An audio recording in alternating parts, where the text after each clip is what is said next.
மகர லக்னத்துக்கு இந்த சுக்கிர திசை எந்த வித பலன்கள் தருது? அருமையா கொடுக்கும். கன்னி லக்னம் மிதுன லக்னத்துக்கு அடுத்தபடியாக மகர லக்னத்துக்கு சுக்கிர திசை வந்தாவே டாப்.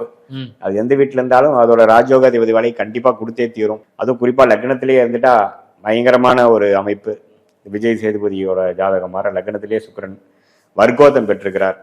ஸோ சுக்கிர திசையில ஒரு டாப் போகக்கூடிய அமைப்புகள். இரண்டாம் இடத்துல பார்த்தீங்கன்னா இருக்கிறதும் அருமை விஷயம். குடும்பம், தனம், வாக்குஸ்தானம், பண விஷயத்துக்கு பிரச்சனையே இல்லை சுக்கிர திசையில. மூன்றாம் இடத்துல இருக்கிறது கொஞ்சம் குறைவு தான். நான் 100 மார்க்குக்கு 50 தான் போடுவேன். ஏன்னா குருவோட வீட்டுக்கு போயிட்டாரு. என்னதான் உச்சம் பெற்றிருந்தாலும் அது வந்து ஓரளவுக்கு தன்மை கொடுக்கும். ஆனாலும் ஒரு ராஜயோகாதிபதி உச்சம் பெறாரு பார்த்தீங்களா, அந்த அமைப்புல வந்து ஓரளவுக்கு நல்ல விஷயம்தான். பட் இருந்தாலும் நம்மளுடைய பெரிய இடத்துல பிறந்து பெரிய தந்தையாரோட அமைப்பு பெருசு, இளைய சகோதர அமைப்பு நிறையா கொடுக்கும். ஆனால் நம்மளை பொறுத்த வரைக்கும் பார்த்தீங்கன்னா சுக்கிர திசை வந்து கொடுக்குற மாதிரி கொடுத்து சில பிரச்சனைகள் கொடுப்பார். கேர்ஃபுல்லாக தான் பண்ணணும். ஏன்னா எப்பவுமே வந்து சுக்கிரன் வந்து உச்சம் பெற்றிருந்தாலும் அந்த 3ஆம் வீட்டில் மறைந்து குருவோட வீட்டில் இருக்கும் பொழுது நம்ம கொஞ்சம் கேர்ஃபுல்லாக பார்க்கணும். அதே வந்து புதனின் சாரம் பெற்றிருந்தாருன்னா பிரச்சனை இல்லை. ஆனால் உங்களுக்கு அந்த குருவின் சாரம் அது மாதிரிலாம் போகும்பொழுது சில பிரச்சனைகள் உண்டு. புரட்டாதி நட்சத்திரம் அது மாதிரி நட்சத்திரம் எந்த நட்சத்திரத்தில் இருக்கிறாருங்கிறது நம்ம பார்க்கணும்.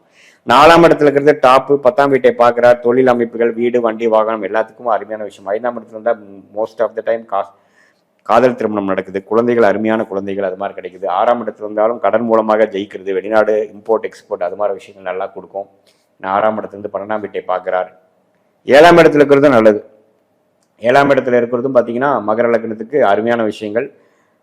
திருமண விஷயங்கள் நல்லது, கல்யாணத்துக்கு அப்புறம் பெனிஃபிட்டு, டெவலப் ஆனது அது மாதிரி விஷயங்கள்லாம் கொடுக்கும். 8ஆம் இடத்துல இருக்கிறது பார்த்தீங்கன்னா தூர பிரதேசம் போய் ஜெயிக்கிறது, மறைமுக இன்கம் அது மாதிரி விஷயங்கள், மனைவி மூலமாக நல்ல சொத்து வர்றது அது மாதிரி கொடுக்கும். 9ஆம் வீட்டில் இருக்கிறது நல்லது தான். நீச்சமாக போனாலும் தகப்பனார் விஷயத்தில் மூலமாக மேன்மை, தகப்பனார் சொத்து நிறையா வருது அது மாதிரி விஷயங்கள் கொடுக்கும். 10ஆம் இடத்துல ஆட்சி பலத்தோடு இருக்கிறது ரொம்ப நல்லது. சூரியனோட சேர்ந்திருந்தால் ரொம்ப முக்கியம், ரொம்ப அருமை.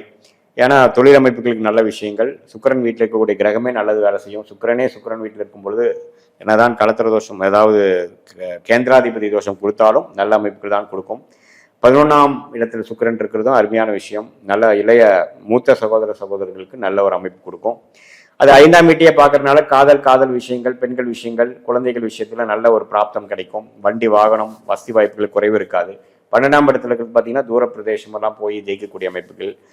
சுக்கிர திசை ஆரம்பிச்சோடனே வெளிநாட்டில் போய் டாலர்ஸ் சம்பாதிக்கக்கூடிய அமைப்புகள்லாம் கொடுக்கும். ஸோ சுக்கிரன் எந்த இடத்துல இருந்தாலும் நல்ல பலன்களை கொடுக்கும்.